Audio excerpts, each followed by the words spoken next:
दोस्तों नमस्कार। आज हम आपसे कुछ ऐसे विषय पर चर्चा करेंगे जो मनुष्य जात में कुछ पहले महिलाओं के साथ जो शोषण होते थे और महिलाओं को जिंदा जलाया जाता था और महिलाओं को यूज़ करके डिस्पोजल की तरह फेंक दिया जाता था। जब महिलाओं के बारे में बाबा साहब भीमराव अम्बेडकर ने सोचा तो उन्हें रात भर नींद नहीं आई। तब उन्होंने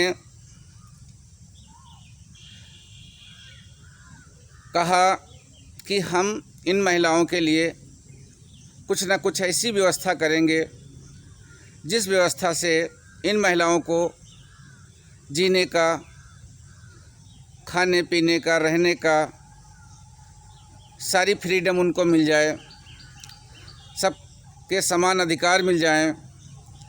तब बाबा साहब ने एक आपको हिंदू कोड बिल बनाकर आपको विशेष अधिकार उसमें लिख कर रख दिया और आप लोग उनको तो पढ़ते नहीं हैं। पीएचडी हैं, डॉक्टर हैं, इंजीनियर हैं, वकील हैं, एनएम हैं, लेकिन आप अपना राइट, अपना अधिकार नहीं समझती हैं और आप अपने ही द्वारा कुछ ऐसी चीज़ें दोहराती हैं जैसे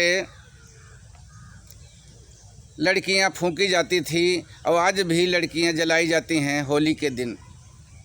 उसमें हमारी महिलाएं भी बढ़ चढ़ के हिस्सा लेती हैं, खूब होली मिलती हैं।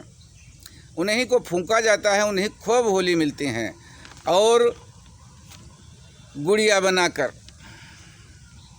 एक पर्व में उनको पीटा जाता है और खूब चना की घुघरी चबाती हैं, दूसरे को चबवाती हैं।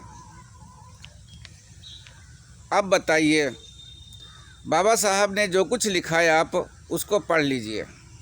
धीरे धीरे आपके अंदर वो काबिलियत आ जाएगी कि जो आज आप इंजीनियर, डॉक्टर सब कुछ बन गए हैं, लेकिन आज अभी भी आपको कोई भी पूजा पाठ करना हो या कुछ भी हो तो पाखंडियों का सहारा लेना पड़ता है।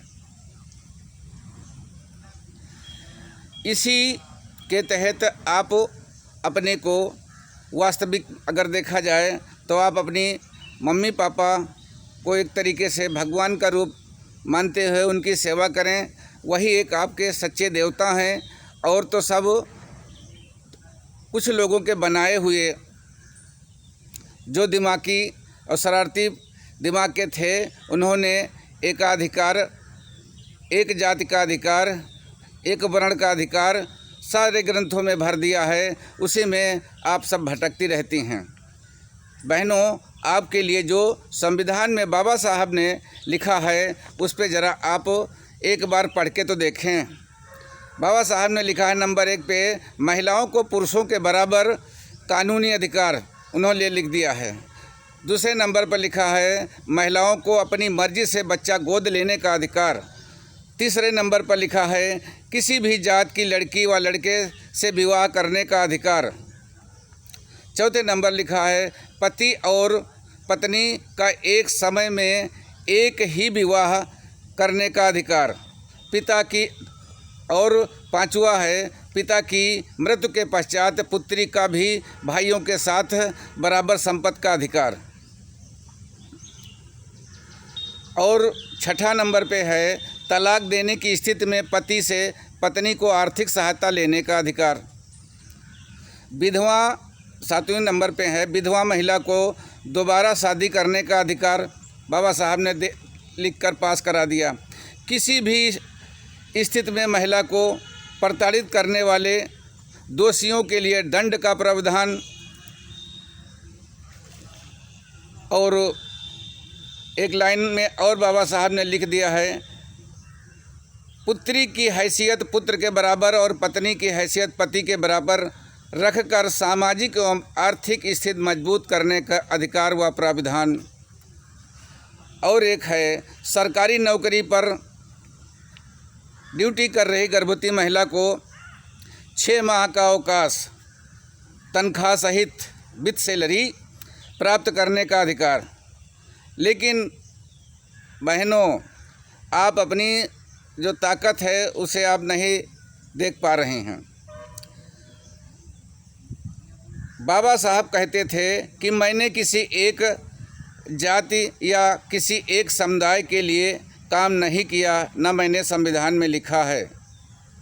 जिसको मुझ पर भरोसा न हो वो मेरे द्वारा लिखा गया संविधान पढ़े। लेकिन कुछ बुरी शक्तियों ने मुझे सीमित रखने की कोशिश की है। भाइयों, अगर आप बाबा साहब के बनाए हुए संविधान, Hindu code bill, Poona pact, ऐसे ऐसे ग्रंथ पढ़ेंगे तो आपको वो चीज़ मिलेगी जो आपने कभी कल्पना में नहीं सोचा है। भाइयों, अगर ये वीडियो आपको अच्छा लगा हो तो लाइक व सब्सक्राइब करें। बहुत बहुत धन्यवाद भाइयों।